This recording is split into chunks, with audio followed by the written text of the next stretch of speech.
What's going on, everybody? Welcome back. It's prediction time. First thing I want to say is I want to thank all of my new subscribers who subscribed to me this weekend. Thank you all so much for joining the crew. And, we'll continue to talk this good boxing here, and it's prediction time. We got a big fight this weekend coming up in the heavyweight division. We got Tyson, the Gypsy King Fury, against Dillian, the Body Snatcher Whyte. And, I hear there's going to be about 90,000+ people there for this fight. And, it's going to be a big one over there in the UK. So we got the WBC and the Lineal Ring Championship on the line here. So let's go ahead and go over the tail of the tape before we break this thing down. Let's start off with the Lineal and WBC heavyweight champion Tyson the Gypsy King Fury. Record of 31-0, 22 KOs, one draw, which came at the hands of Deontay Wilder. A lot of people feel he won that fight, but that is the one draw he has. He's age 33, height 6'9", with an 85-inch reach. Very big heavyweight and very skilled as well. Dillian Whyte now the challenger, 28-2. Both losses coming by way of knockout, 19 KOs.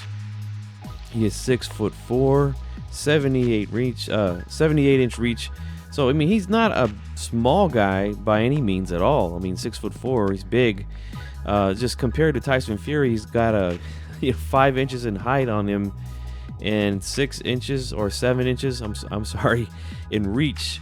So yeah, it's one of those things. And both fighters are orthodox fighters, so we have same stance here, close stance.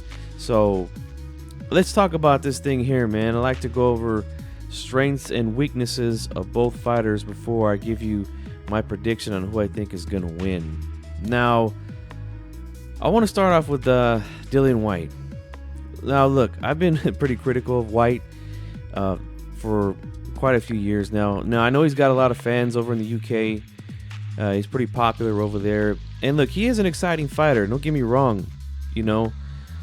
Big, tough guy, strong, has good power in that left hook, likes to exchange, and that's always exciting.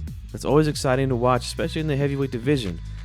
He does have a really good left hook. That's the one thing I want to talk about here, is that left hook has some real dynamite in it, some real power. And we see what happens when he lands it. He hurts guys. I mean, look at the knockout he had against Chisora in the rematch. He hurt Joseph Parker in their fight with a nice left hook. Now, he was able to land those left hooks differently. In the Chisora rematch, it was more of a, in the middle of an exchange where they were both throwing left hooks. Whyte's got there quicker and ended the fight. Now, with Parker, the left hook, I feel like that was a really nice, short, compact left hook from Dillian Whyte. Right on the money, dropped Parker. And I feel like when he lets it go that way, it's a lot more dangerous than winning these exchanges, because he exchanges a lot, and I feel like he has more, like I said, more success when he shoots it nice and short, the way that a left hook is. Sometimes he gets a little wide with it, but that's because, again, he likes to get into these exchanges with fighters, and that's really how he likes to fight. I know he tried to get a little technical against Povetkin in his last two fights. Now, look, he beat an old COVID-battled Povetkin in his last fight. But the first fight, I felt like Povetkin was actually doing pretty well. I know there's a lot of people that think that Whyte was just blowing him out and it was a lucky shot. But no, he was setting that thing up. And I called that fight live, and I was telling people, I think he's trying to set something up here. I noticed he was landing a lot of jabs through that high guard of Whyte's. And he was also landing a lot of left hooks. Now, the way he set it up, nice power jab, and then, he slipped over to his left, and I think Whyte thought a body shot was coming because he was landing that left hook to the body pretty consistently. And Povetkin comes up, boom, beautiful left uppercut, ends the fight. Now, that's a weakness of Dillian Whyte.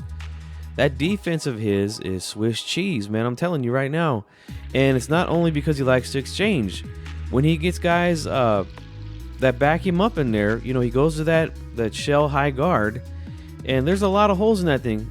It's specifically down the middle. I see guys land a lot of jabs through there, and just about everyone he's fought can land a nice uppercut through the middle of that guard.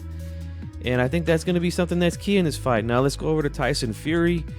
Fury is a guy who is, like I said, big and very versatile of a fighter. Has a really good jab. He throws good combinations, mixes them up very well. Very unpredictable, very herky-jerky at times. Likes to feint a lot.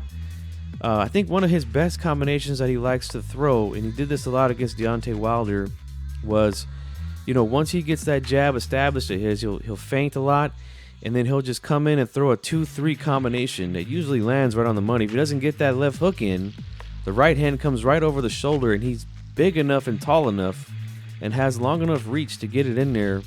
Hit Wilder with that a lot in his fights, in his trilogy with him. Defensively, I feel like I don't want to call him a defensive wizard or anything like that by any stretch, but I do think that his defense is far more superior than Dillian Whyte's in this matchup. Very good upper body, head movement. He parries shots very well. Likes to counter off of that sometimes. So he's definitely got an advantage there with hand speed, foot speed. Dillian Whyte, again, the feet, just not very good feet. Very bad balance at times. And like I said, I just have not been impressed with Whyte over the years, And I think he's going to have a lot of issues here in this fight.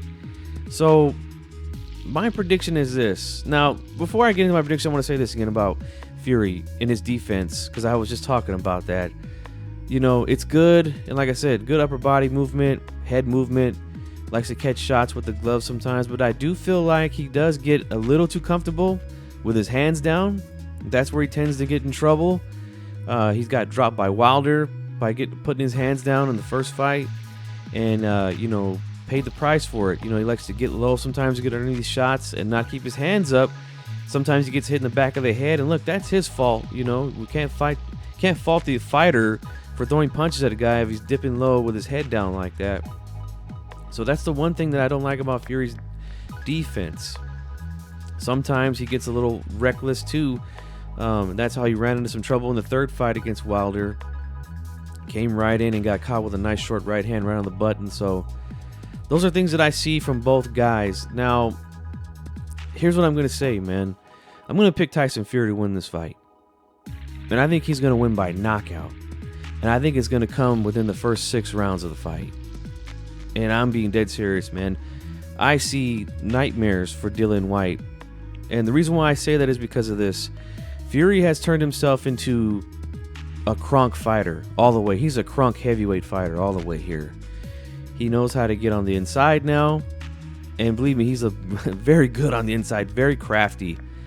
He's very good at muscling you around, pushing his weight up on you. He'll fall into you if he's missing a punch. And believe me, when you got a guy 6'9", weighing 270, 280 pounds, and he's bumping you like that, you're going to feel it. No doubt about it. And Whyte, again, he tends to just stand there when guys get him on the back foot and just shell up. Now, I see him, trying to land that left hook, trying to get into exchanges with Fury, but Fury's very good on the outside, and he's very good on the inside. Where Whyte gets that left hook off is when guys are in mid-range. Now, I don't think Fury's going to stand there at mid-range with him. I think he's going to try to keep it outside, establish that jab, and then again, work his way on the inside, start to lean on him. He'll use that offhand to get head control or body control. He does that a lot. We see him, he'll push you and get you in the area where he wants to punch, and then he'll punch you. He did that a lot with Wilder. Use that offhand, that lead hand, to get behind the head and land uppercuts on Wilder. And to me, that's the kryptonite here with Whyte. He gets hit with a lot of uppercuts, man. And Fury throws uppercuts with both hands, and he throws them on the inside. That's the crazy thing. He doesn't throw them at distance. Once he gets on the inside, he starts throwing these uppercuts, and you don't see him coming. Landed a ton of those on Deontay Wilder. And I think that's what's going to happen here in this fight. Once he works his way inside and starts to rough up Whyte a little bit, he's going to catch him with those uppercuts, and I don't think he's going to respond well to them. He's been knocked out twice by uppercuts from Anthony Joshua and Alexander Povetkin. I think he's going to get a nice appetite of uppercuts here in this fight against Tyson Fury. Now, he might have some moments, Whyte that is. He might have some moments here. But one thing we know about Fury is, yes, he's been down, but his ability to recover is fantastic.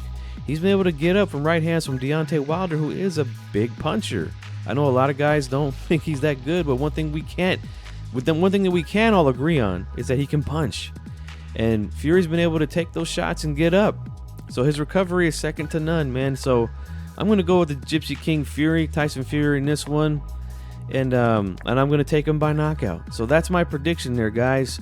And don't forget, if you're new to the channel, subscribe, hit the like button, hit the notification bell, because I do post-fight call-in shows after the fights are over.